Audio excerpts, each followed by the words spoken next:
one of the things you have to learn coming here, you've got to learn a lot of history and understand history, and it makes you appreciate every day you're here, appreciate all the activities you're involved with. It gives you a better sense and understanding of all the horses, cattle, people, everything here. This portion of Texas is referred to as big ranch country, rolling plains.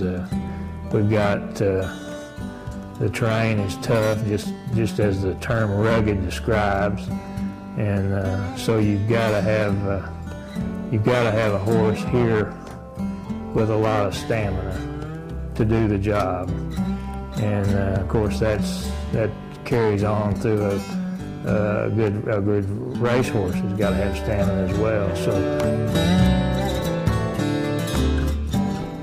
when we first got on him and started him out, it was just like a Cadillac. Never made a mistake. He was so smart. He's a stud, and you could put him in a stall with a mare and he wouldn't even look at her. I mean, he was all business, and he was so good to get along with. That's probably the only horse I ever seen that smart. The races that he won, there was never a photo. So that's a big relief when you trot down on your horse and they already got your number hang up, you know. And I'm not saying that there's not other great horses, but I think his dominance will always stick out in my mind. He came here in the summer of 1993, and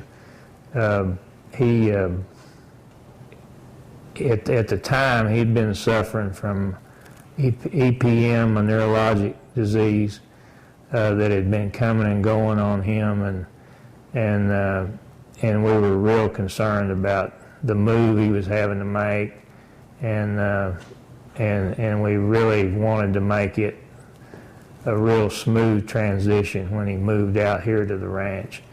And so we built a barn especially for him that was just like, if he were inside the barn, it was exactly the same as it was where he was living prior to at the Phillips Ranch. And he made the transition well, and I think he had a real enjoyable life here. You know, his personality, he just seemed to really enjoy people, especially people trying to comfort him. You know, he seemed to appreciate it a lot, and he took care of himself too. You know, I can't self, and was just real enjoyable to be around. Everybody that touched him, or you know, they had really nothing but good things to say about him. One of the things you noticed on his foals when they were born, a lot of times you didn't really have to ask what the sire was.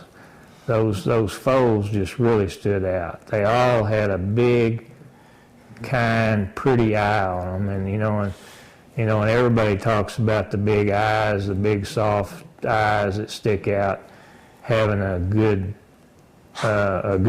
being a good barometer for how much sense the horse has, and how he may react when you train him or whatever you put him to doing. And a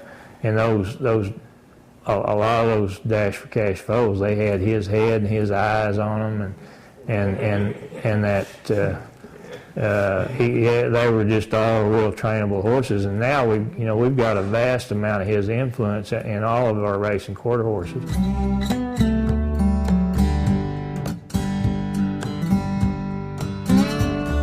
That evening, breeding rights to Special Effort were syndicated for an unprecedented $15 million. Up along the outside, Special Effort is going to the front between horses. Arrow's Request is second. Up along the inside, Rail. Here comes Classic Native. Now on the outside is Special Effort. Special Effort. Go for Buck.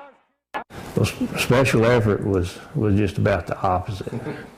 He was his handler here told me one day, he says, you know, special effort, he really doesn't even like himself. He really wasn't mean, but he just always seemed to be in a bad mood. He had, through his brood mares, probably he's going to be better known for. He had, I guess, a few of his sons. I guess Strawfly Special being one of the top ones that went on to be a terrific sire. But certainly he was a broodmare sire that crossed well back on the Dash for Cash or Dash for Cash bred horses. But he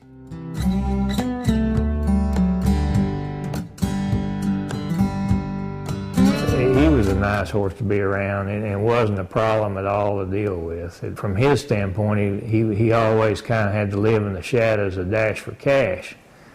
And it wasn't until, his daughters started crossing good on Dash for Cash that he really became much more notable. And he did sire an All-American winner in his later career. But he was certainly a great horse.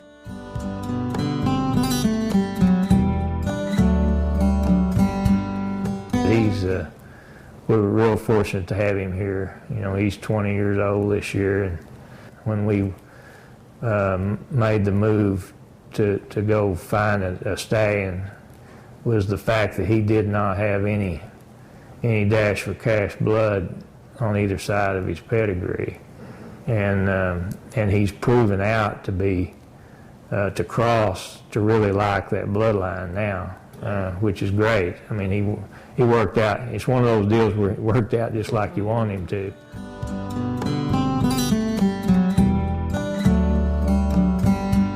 One Famous Eagle, he's real special because,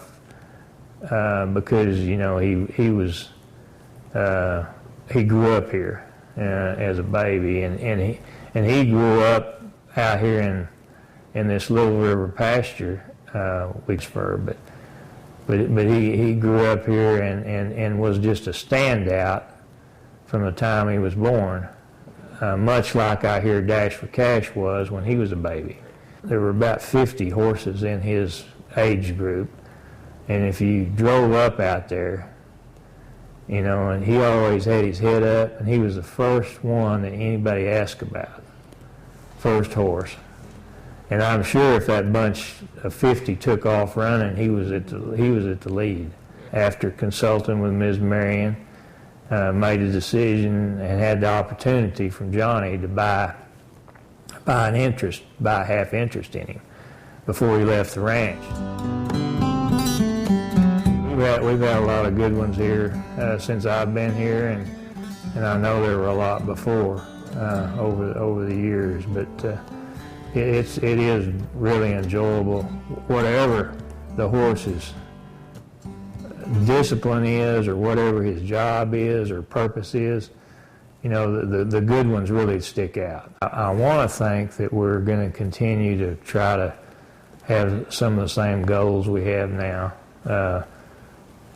Just try to produce the best horses and cattle we can produce. We've had the opportunity to mentor a lot of young people here, that have just been here for varying lengths of time, doing internships and so forth. And I think it's you become a teacher and a mentor to just a whole lot of people. It gives me a great deal of gratitude to have been just a part of that.